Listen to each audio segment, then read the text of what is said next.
திரு நந்தகுமார், இதில் வந்து அஇஅதிமுகவோட புதிய கட்சி வரப்போகுது அப்படின்னு சொன்னால், புதிய கட்சின்னா என்ன மீன் பண்ணிக்கிறது, யார் வருவாங்கன்னு நீங்கள் ஆன்டிசிபேட் பண்ணுறீங்க? இதில் நீங்கள் உங்களுடைய முகவரியிலேயே சொன்னீங்க, 2 விதத்தில் எடுத்துக்கலாம். ஒன்று புதுசாக ஆரம்பிக்கப்பட்ட கட்சி, இன்னொன்று புதுசாக கூட்டணிக்கு வர்ற கட்சி.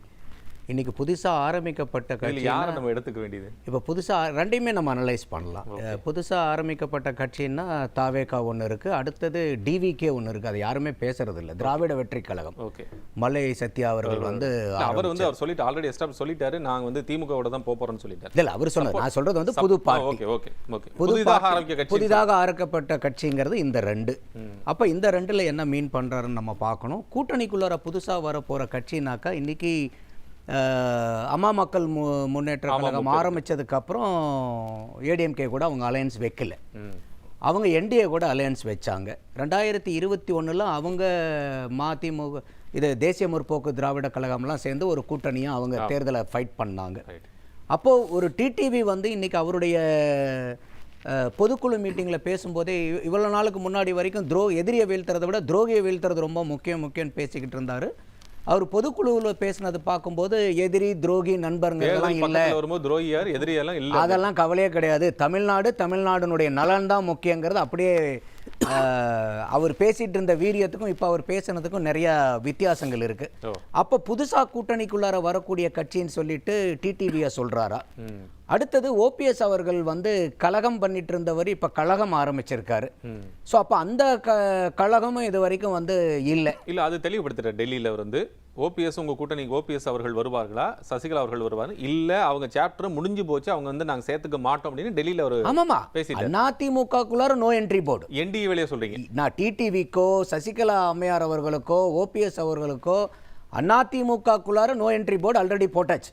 அது வந்து இனிமேல் எடப்பாடியார் அவர்கள் வந்து 0.01% கூட அவர் அதில் இறங்கி வர்றதுக்கு வாய்ப்பு இல்லை. ஓகே, அதில் அவர் ரொம்ப தெளிவாக சொல்கிறாரு, இவங்க விலகி போனவங்களில் நீக்கப்பட்டவர்கள் தானே. இவங்க ஏப்ரல் மாதம் அமித்ஷா அவர்கள் வந்து கூட்டணி அனௌன்ஸ் பண்ணுறதுக்கு முன்னாடி அவங்க ஒன்றிணைந்த அதிமுகவாக இருக்கணுங்கிறதுக்கு பல முயற்சி பாரதிய ஜனதானால் எடுக்கப்பட்டது.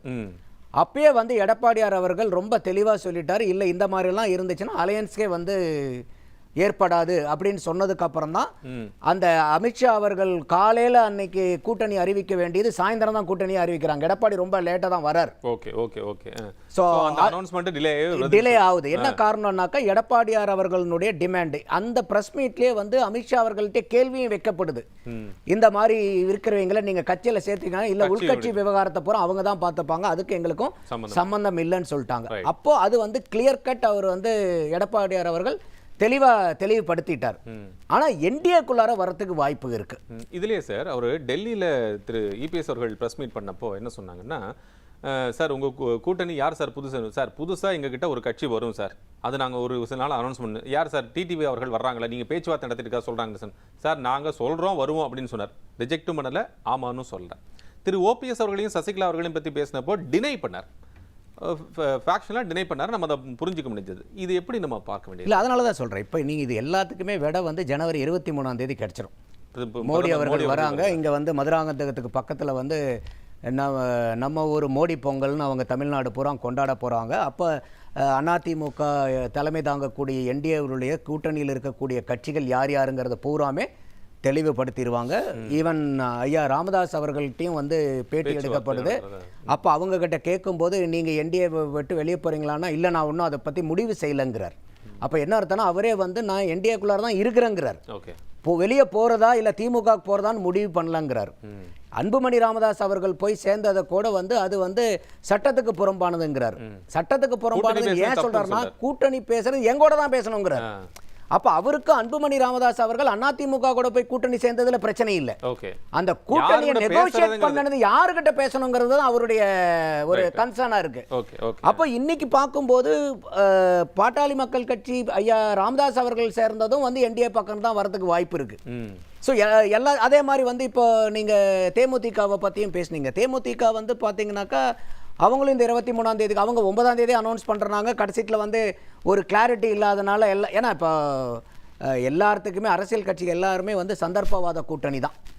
எங்கேயுமே கொள்கை கூட்டணிலாம் எந்த கூட்டணியிலையும் கிடையாது, திமுகலையும் கிடையாது. இப்போ கம்யூனிஸ்டுகளுக்கும் திமுகவுக்கும் என்ன கொள்கை உடன்பாடுகள் இருக்கு? அவர் ஐயா சண்முகம் தெளிவாக சொல்றாரு, நாங்கள் வந்து தொழிலாளர் நலன் சார்ந்த கட்சி, திமுக முதலாளித்துவ கட்சிங்கிறார். நேர் எதிர்கோட்டில் நிற்கிறாங்க.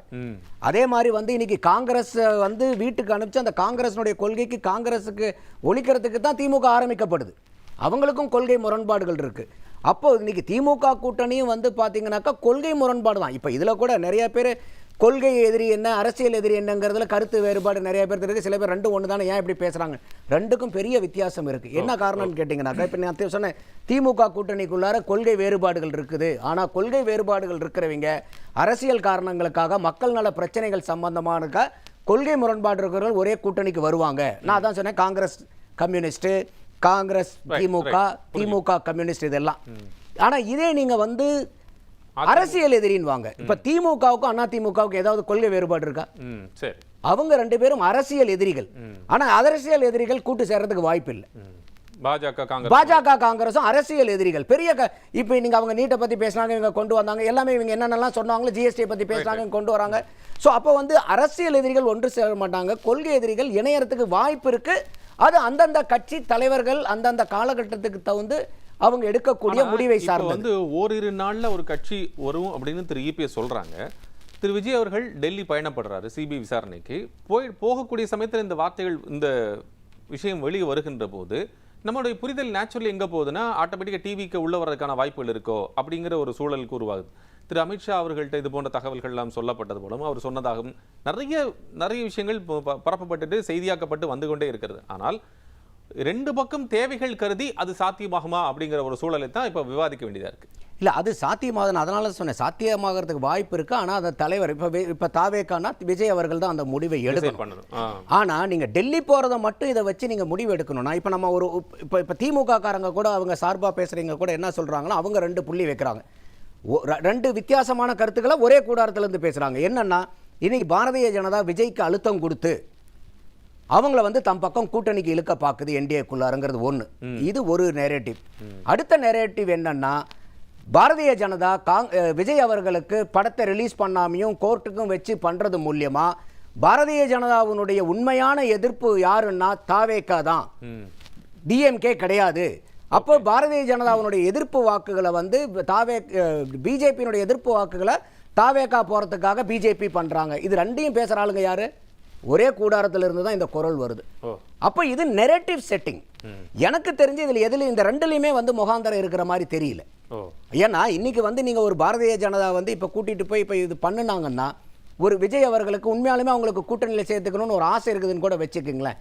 அப்ப கூட என்ன பண்ணுவாங்க அவங்க, இல்லப்பா பார்த்து விடுங்கப்பா, எதுக்குப்பா தேவையில்லாம கூட்டணி பண்ற நேரத்துல பிரச்சனை பண்ணிட்டு இருக்கீங்க அப்படின்பாங்க. இல்ல திமுக என்ன சொல்லுதுன்னா, திமுக தரப்புல வைக்கக்கூடிய விஷயம் கூட்டி வச்சு, இப்ப நீங்க சொன்னது போல கூட்டிட்டு அங்க போய் டெல்லி கூட்டிட்டு போய் அவரை மிரட்ட வேண்டிய தேவை என்ன இருக்கு? திரு செல்வபிறந்தை அவர்கள் சொல்கிறார்கள், ஏன் இங்கே விசாரிக்க கூடாதா? அங்க போய் தான் நீங்க விசாரிக்கணுமா? இங்கே விசாரிச்சா உங்களுக்கு பல்வேறு விஷயங்கள் நீங்க அதில் தெரிஞ்சுக்கலாமே, அங்க எதுக்கு விசாரிக்கிறீங்க? அப்ப நீங்க வந்து தேர்தல் லாபம், அரசியல் லாபம் கணக்குகள் அதில் இருக்குங்கிறார். இல்ல இடத்தை வச்சு நம்ம அதை டிசைட் பண்ண முடியாது. இப்போ உதாரணத்துக்கு வந்து இப்போ இங்க டெல்லி போறனால பாரதிய ஜனதா கூட தான் கூட்டணி பேசுறதுக்கு போறாருன்னா, காங்கிரஸோட ஹெட் குவார்டர் எங்க இருக்கு? டெல்லியில தானே அதுவும் இருக்கு. இல்ல மெரட் அவர் வந்து அழுத்தம் கொடுத்து அவரை உள்ள கொண்டு வரதுக்கான ராகுல் காந்தி அவர்கள் ட்வீட்டை நீங்க பார்த்திருப்பீங்க. அது வந்து ஐபி வந்து சொல்லியிருக்கிறார். அதே போல திரு மோடி அவர்களையும் மென்ஷன் பண்ணிட்டு, நீங்க தமிழக மக்களின் குரலை ஒடுக்க முடியாது, தமிழக கலாச்சாரத்தின் மீதான தாக்குதல் அப்படின்னு சொல்றாரு. சோ சப்போர்ட்டிங் ஃபேக்டர் இருக்கு, அதே சமயம் பிஜேபி எதிர்ப்பு ஃபேக்டர், ரெண்டு ஒரு சேர இருக்கு.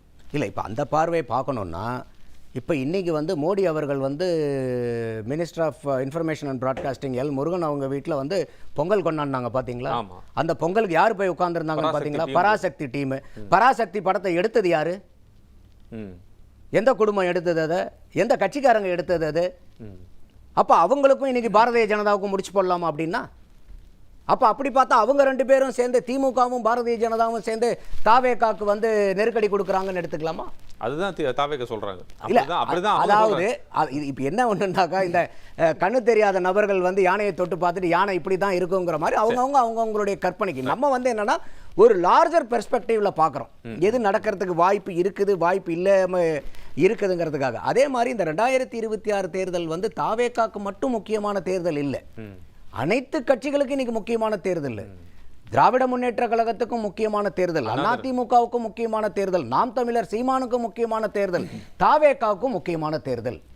அப்ப இந்த தேர்தல் வந்து எல்லா கட்சிகளுக்கும் இன்னைக்கு முக்கியமான தேர்தல். இன்னும் குறிப்பா சொல்ல போனோம்னா இன்னைக்கு கூட்டணி கட்சிகளா இருக்காங்க பாருங்க, அவங்களுக்கு அவங்கவங்க கட்சியை வளர்த்திக்கிறதுக்கு ஒரு அருமையான வாய்ப்பு இந்த 2026 தேர்தல். ஏன்னா அந்த கூட்டணி கட்சிகளினுடைய சப்போர்ட் இல்லாம எந்த ஒரு கட்சியும் தனித்து நின்று ஆட்சியை பிடிக்கிறது இன்னைக்கு தேதியில பிரகாசமா யாருக்குமே தெரியல. அப்ப அந்த கூட்டணியினுடைய முக்கியத்துவம், கூட்டணியினுடைய அந்த பலம் இப்ப என்னங்கிறது எல்லாத்துக்குமே தெரிய ஆரம்பிக்குது. இது அரித்மெட்டிக் நம்பர் தான். கீ ரோல் ப்ளே பண்ணிட்டே இருக்காங்கறத நம்ம பார்க்க முடியுது. எங்களுக்கு இத்தனை வேணும், இது வேணும், அது வேணும்ங்கற அந்த கோரிக்கைகள் வலுவாவதற்கான காரணமா கூட அதை நம்ம புரிஞ்சுக்க முடியுது. இப்ப அது வந்து ஒரு பாயிண்ட் ஆஃப் வியூ இருக்கு. ரெண்டாவது இன்னொன்னு வந்து பாத்தீங்கன்னாக்கா இப்ப நம்ம இருக்கக்கூடிய தமிழ்நாடுனுடைய ஓட்டர் டெமோகிராஃபி, நம்ம இது எஸ்ஐஆருக்கு முன்னாடி வந்து 6.41 crores இருந்துச்சு. இப்போ அதுக்கப்புறம் 5.41 crores-ஆ 5.44 crores-ஆ குறைஞ்சிருக்கு. ஒவ்வொரு 5 வருஷத்துக்கும் ஒரு தடவை வந்து பார்த்தீங்கன்னா ஒரு 30 to 35 லட்சம் புதிய வாக்காளர்கள் வந்து இணைவாங்க. எல்லாத்தையுமே கூட்டி கழிச்சு பார்த்தீங்கன்னா ஒரு 5,80,00,000 வாக்காளர்கள் வராங்கன்னு வச்சுக்கிட்டிங்கன்னா கூட இதில் நீங்கள் 80% போலிங் ஆகுதுன்னு வச்சுக்கோங்க. ஏன்னா இன்னைக்கு வந்து விஜய் அவர்கள் ஒரு புதுமுகமாக வரும்போது அவர்களுக்கு இளைஞர் படை வந்து ஒரு பெரிய ஃபாலோயர்ஸ் இருக்காங்க. இன்னைக்கு தமிழ்நாட்டில் வந்து பார்த்தீங்கன்னா 39 வயசுக்கு கீழே 18 வயசுக்கு மேலே இருக்கக்கூடிய வாக்காளர்களுடைய சதவீதம் 39%. சாதாரண இல்லை, 39% அந்த 18 to 39 வயசுல இருக்கிறவங்க. அப்போ இந்த புதுசா இணையக்கூடிய இந்த 30 to 35 லட்சம் வாக்காளர்கள் 18 வயசை கடந்தவங்க ஃபர்ஸ்ட் டைம் ஓட்டர்ஸ் வரவங்க வந்து பார்த்தீங்கன்னாக்கா இந்த 5.8 கோடிக்கு பார்த்தீங்கன்னா 6%. அப்போ இந்த 6% நியூ ஓட்டர்ஸ் வந்து உள்ளார என்டர் ஆகுறாங்க. அப்ப இதெல்லாம் வச்சு பார்க்கும்போது இன்னைக்கு அந்த இளைஞர்களுடைய வாக்கு வந்து வச்சிருக்கிறீங்க பெரிய வந்து ஒரு டிசைடிங் ஃபேக்டர். அதனால தான் எல்லாருமே வந்து ஒவ்வொரு கூட்டணி கட்சிகளையும் வந்து அவங்க இழுக்கிறதுக்கு பார்க்குறாங்க. அடுத்தது இன்னைக்கு தாவேக்கா வர்றது வந்து நீங்கள் அதிமுகவினுடைய ஓட்டு வங்கியை பாதிக்காதான்னு கேட்டீங்க.